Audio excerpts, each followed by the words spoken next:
آج انشاءاللہ میں ایک ایسا تحفہ دوں گا، زمانہ تھا اس کے بارے میں کوئی نہیں جانتا۔ علماء اس کو راز کی طرح رکھتے تھے اور مخصوص احباب سے شیئر کرتے تھے۔ اگر کوئی چاہے کہ وہ بیمار نہ پڑے، اگر کوئی چاہے اس پر کوئی بلا نہ وارد ہو، جادو ٹونا گنڈا تعویذ وغیرہ کا اثر نہ ہو، ہر بلا سے وہ محفوظ رہے، تو اس کے لیے 2 رکعت نماز پڑھنی ہے۔ بسم اللہ الرحمن الرحیم۔ یہ پیسے بغیر محنت کے کمانے کی کوشش میں، جو بھی ہے وہ اپنی قسمت کا کار ہے۔ جو آپ کی قسمت ہوگی وہ آئے گا آپ کے۔ 2 چیزیں یاد رکھیے، ایک موت، ایک رزق۔ کہیں بھی جائیں آئے گا ضرور وہیں۔ جناب عیسیٰ کے دربار میں اکثر و بیشتر ملک الموت آیا کرتے تھے۔ جناب عیسیٰ نے کہا کہ اپنے اصحاب سے کہا کہ میرے دربار میں اکثر ملک الموت آتے ہیں۔ میرا یہ صحابی چاہتا ہے کہ ملک الموت کا دیدار کرے، کیا کروں؟ تو اس کے آنکھوں پہ ہاتھ پھیرو۔ ہاتھ پھیرنا تھا، دیکھا کہ سامنے بیٹھے ہوئے اور اسی کو گھور رہے۔ سچ بتائیے کیا عالم ہوگا، جبکہ اس کو پتا ہے کہ ابھی میرا مرنے کا وقت نہیں آیا ہے، میں ایڈوانس میں دیکھ رہا ہوں۔ اور جب گھور رہے تھے تو ڈر گیا، جلدی سے جناب عیسیٰ کے قریب میں آ کے بیٹھ گیا۔ یا نبی اللہ، بڑا ڈر لگ رہا ہے، کیا تھا؟ وہ مجھے کیوں دیکھ رہے ہیں؟ تیری خواہش ہے، ہو سکتا ہے حیرت سے دیکھ رہے ہوں گے کہ یہ مجھے دیکھ سکتا ہے، کہنے مجھے ڈر لگ رہا ہے۔ اللہ سے کہیے کہ ہوا مجھے ہند پہنچا دے۔ اس زمانے میں ہندوستان بہت دور مانا جاتا تھا، ہوا اڑا کے لے گئی، ہندوستان پہنچ گئی۔ وہ پہنچ گیا، تھوڑی دیر کے بعد ملک الموت میں چلے گئے۔ پھر اور تھوڑی دیر کے بعد دیکھا جناب عیسیٰ کے آگے سامنے بیٹھ گئے۔ کہ تم نے خامخواہ میرے صحابی کو ڈرا دیا، تو میں نے کب ڈرایا؟ کیوں دیکھ رہے تھے؟ دیکھ نہیں رہا تھا، حیرت کر رہا تھا، اس کی موت کسی نے لکھی ہوئی ہے، یہ یہاں کیا کر رہا تھا؟ ہمارے 7ویں امام مسیح کاظم علیہ السلام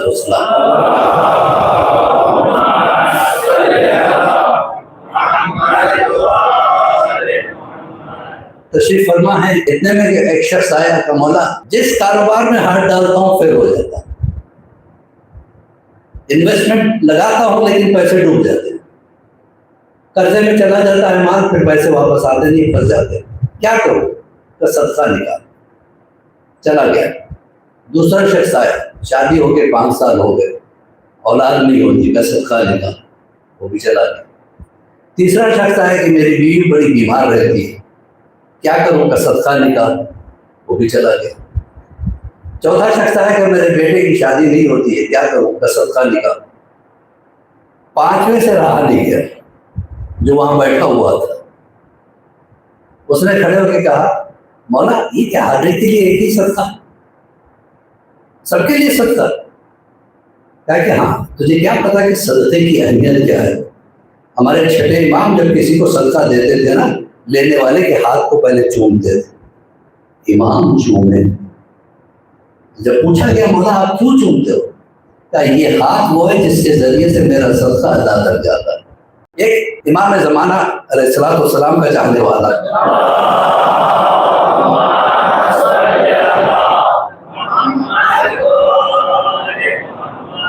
40 شب جمعہ کا عمل کیا، آسان ہے، بہت مشکل ہے۔ 40 شب جمعہ یعنی 40 ہفتے کتنے ہوتے ہیں میری بات؟ کتنے ہوتے ہیں؟ میں ذرا میتھمیٹکس میں کمزور، ذرا میں جگا کے رکھنا چاہتا ہوں، ذرا کام آپ کو بھی تو دوں جی۔ 280 دن کا انتظار کرنا پڑتا ہے۔ امام سے ملاقات ہوئی، کہا مولا دل خوش ہو گیا آپ سے مل کے، لیکن 280 دن میں نے انتظار کیا، کوئی شارٹ طریقہ نہیں ہے کہ ہوتا ہے نا یہ ليلۃ القدر میں آتے ہیں مولانا کے پاس، کون سا کوئی شارٹ روٹ ہوتا ہے تاکہ جلد سے جلد ثواب بھی مل جائے۔ امام نے کہا کہ تو شارٹ دیکھنا چاہتا ہے؟ کہا ہاں، چل میرے ساتھ۔ چلنے لگے، کہ جہاں لے کے جاتا ہوں خاموشی سے دیکھتے رہنا، بات نہیں کرنا۔ ٹھیک ہے مولانا، بہت غور سے سنیے گا، انشاءاللہ آپ اس عباس علی خوئی کو دعا دیں گے۔ یہ زندگی بدلنے والا واقعہ ہے، لائف چینجنگ کا واقعہ ہے۔ ایک مرتبہ